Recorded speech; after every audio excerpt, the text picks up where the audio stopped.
کہ مجھے زمانے کی قسم ہے، کیونکہ زمانے میں سب کچھ دیکھا ہوا ہے۔ ہم کس طرح جنت کے اندر پہنچے، ان کو پیدا کیا گیا، پھر جنت سے نکالے گئے، زمانے نے یہ بھی دیکھا ہوا ہے۔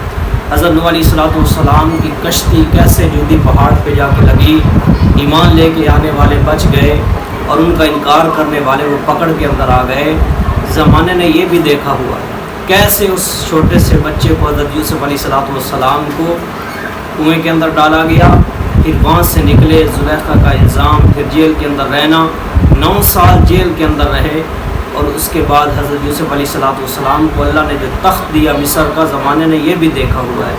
کیسے میرے نبی صلی اللہ علیہ وسلم کو مکہ سے نکالا گیا، پھر اس کے بعد اسی مکہ کے اندر میرے نبی کا شان و شوکت کے ساتھ داخل ہونا، زمانے نے یہ بھی دیکھا ہوا ہے۔ کیسے میرے نبی کو طیف کے اندر پتھر پڑے، پھر سارے طیف والوں کا ایمان لے کے آنا، زمانے نے یہ بھی دیکھا ہوا ہے۔ تو اللہ تعالیٰ نے زمانے کی قسم اٹھائی ہے، والعصر، مجھے زمانے کی قسم ہے، ان الانسان لفی خسر، بے شک سارے کے سارے انسان خسارے کے اندر ہیں۔ اگر اسی پر اتفاق کر لیا جائے، والعصر ان الانسان لفی خسر، کہ سارے کے سارے انسان خسارے کے اندر ہیں، پھر کوئی چیز بھی نہیں بچ جاتی، پھر انسانیت کا دنیا کے اندر آنے کا مقصد ہی ختم ہو جاتا ہے۔ لیکن آگے اللہ تعالیٰ نے جو بات ارشاد فرمائی، الا الذین آمنوا، کہ جو لوگ ایمان لے کے آئے، ایمان کی شرط لگانے سے سارے کافر ناکامی کے اندر چلے گئے۔ آمنوا وعملوا الصالحات، جو لوگ ایمان لے کے آئے اور انہوں نے نیک عمل کیے۔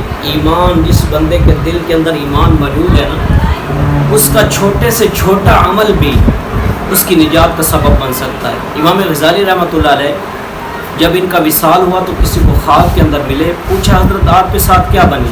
تو فرمانے لگے اللہ نے میری بخشش کر دی، اللہ نے میری نجات کر دی۔ کون سا واقعہ پیش آیا، کیا وجہ بنی، کس معاملے کے اندر اللہ تعالیٰ نے آپ کی بخشش فرمائی تھی؟ اور نمازیں پڑھنے والے تھے، یہ نیکی کام آئی۔ تو امام غزالی فرمانے لگے یہ ایک نیکی کام نہیں آئی، ایک چھوٹی سی نیکی کام آئی۔ وہ کون سی نیکی ہے؟ وہ نیکی یہ ہے کہ ایک مرتبہ حدیث رسول لکھ رہے تھے تو دوات کے اندر انہوں نے قلم ڈبویا، اور جب باہر نکالا تو ایک مکھی آ کر اس قلم پر بیٹھ گئی۔ انہوں نے اس وجہ سے قلم روک لیا کہ اللہ کی مخلوق ہے، پانی پی لے، یہ سیاہی پی لے، میں اس کے بعد لکھ لوں گا۔ اس نیکی پر اللہ نے میری بخشش کر دی۔ اگر ایک بندے کے دل کے اندر ایمان کی چنگاری موجود ہے تو اس کا چھوٹا سا عمل اس کی نجات کا سبب بن سکتا ہے۔ اس طرح بنی اسرائیل کی ایک عورت کا واقعہ ملتا ہے کہ انہوں نے ایک پیاسے کتے کو پانی پلایا، اللہ کو یہ ادا اتنی پسند آئی کہ اللہ نے ان کی بخشش کر دی۔ تو اگر آپ کے دل کے اندر ایمان موجود ہے تو آپ کی چھوٹی سی نیکی بھی کام آ جاتی ہے۔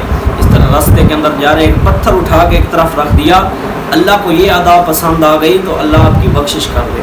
تو ایمان کی شرط لگانے سے سارے کافر ناکامی کے اندر چلے گئے۔ اور صرف ایمان ہی کافی نہیں ہے، عمل کی بھی اللہ تعالیٰ نے آگے شرط رکھی ہے، الا الذین آمنوا وعملوا الصالحات، وہ لوگ جو ایمان لے کے آئے اور انہوں نے نیک کام کیا۔ عمل سے زندگی بنتی ہے، جنت بھی جہنم بھی، یہ خاکی اپنی فطرت میں ناری ہے نہ نوری ہے۔ اللہ تعالیٰ نے ایمان کی شرط بھی رکھی ہے اور ساتھ ساتھ عمل کی شرط بھی رکھی ہے۔ با عمل عالم، وہ 400 بندوں کی سفارش کرے گا ایک حدیث کے مطابق، اور دوسری روایت کے مطابق 72 ایسے لوگ جن پر جہنم واجب ہو چکے گی، ایک با عمل عالم ان کی سفارش کرے گا، اس کی سفارش کی وجہ سے اللہ اس کی بخشش کر دے گی۔ تو عمل یہ بہت ضروری ہے۔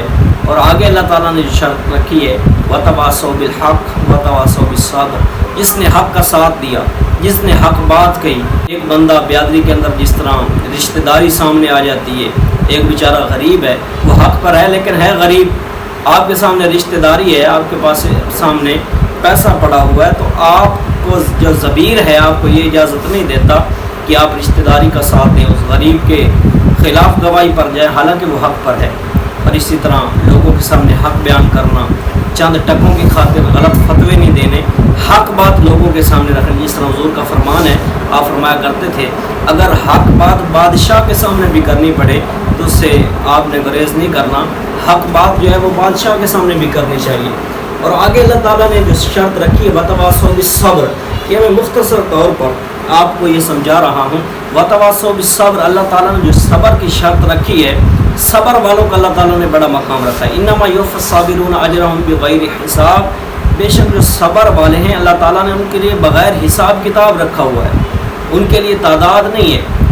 روزے کے اندر صبر ہے تو اللہ تعالیٰ فرماتے ہیں نماز کے بارے میں اللہ نے فرمایا آپ اگر نماز پڑھیں گے اس کے لیے اتنا اجر ہے، زکوٰۃ دیں گے اس کے لیے اتنا اجر ہے، لیکن روزے کے بارے میں فرمایا روزے کا بدلہ تمہارا رب خود دے گا، کیونکہ اس کے اندر صبر پایا جاتا ہے۔ آدمی اللہ کے لیے صبر کرتا ہے، کھانے پینے کی جو حلال چیزیں ہیں آدمی ان کے لیے رکا رہتا ہے اللہ کی رضا کی خاطر، تو اللہ تعالیٰ فرماتا ہے کہ روزے کی جو بدلہ ہے، جزا ہے، وہ میں خود دوں گا۔ اور اسی طرح آپ پر کوئی ظلم کرتا ہے، زیادتی کرتا ہے، آپ صبر کر جائیں، سہ جائیں۔ ایک مرتبہ آپ نے فرمایا مکہ والوں سے، اے مکہ والوں یا مدینہ والوں، اگر یہ مشرکین مکہ آپ کا حق نہ دیں، یہ جو کافر ہیں آپ کا حق آپ سے چھین لیں تو آپ کیا کریں گے؟ وہ کہنے لگے یا رسول اللہ، تلوار اٹھائیں گے، ہم تیر اٹھائیں گے۔ حضور نے فرمایا سہ جانا، صبر کر جانا، پی جانا، میدان حشر کے دن میرے حوض کوثر پہ آ جانا، جتنے تمہارے حق ضائع ہوئے سارے میں اللہ سے پورے کروا کر دوں گا۔ اور حضور نے فرمایا میدان حشر کے اندر قبروں سے کچھ لوگ ایسے اٹھیں گے جو بغیر حساب کتاب جنت کی طرف چلیں گے، تو اللہ تعالیٰ ان کا پروٹوکول ان کو دینے کے لیے، ان کی شان و شوکت لوگوں کے سامنے رکھنے کے لیے اللہ تعالیٰ فرشتوں کو سامنے کھڑا کر دیں گے، اور اللہ تعالیٰ فرشتوں سے کہیں گے ان کو روکو، ابھی تک تو حساب و کتاب باقی ہے، بہت سے معاملات ابھی تک باقی، یہ کون لوگ ہیں؟ تو جب ان سے پوچھا جائے گا آپ کون ہیں تو وہ کہیں گے ہم صبر کرنے والے ہیں، ہم لوگوں کے تانے سہ جانے والے ہیں، ہم پی جانے والے ہیں، ہم صبر کرنے والے لوگ ہیں۔ تو فرشتے کہیں گے بے شک آپ کے لیے اللہ تعالیٰ نے بغیر حساب کتاب جنت رکھی ہوئی ہے، تو وہ بغیر حساب کتاب جنت کے اندر داخل ہو جائیں گے۔ دنیا کے اندر سارے معاملات کا بدلہ نہ لیجئے، اگر آپ کے اندر ہمت اور طاقت نہیں ہے یہ معاملات اللہ پر چھوڑ دیجئے۔ اللہ تعالیٰ نے قیامت کے دن اسی وجہ سے رکھا ہے، اگر دنیا کے اندر فیصلے ہونے ہوتے، حضرت حسین رضی اللہ تعالیٰ عنہ اور یزید کا فیصلہ دنیا کے اندر کر دیا جاتا۔ عاشق سوئی حقیقی جیڑا قتل مشوق دے مننے، سر نو جوڑے تے مکھ نہ موڑے، پاویں 100 تلواراں کھنے، سچا عشق حسین علی دا باہو، سر دتے تراز نہ بننے۔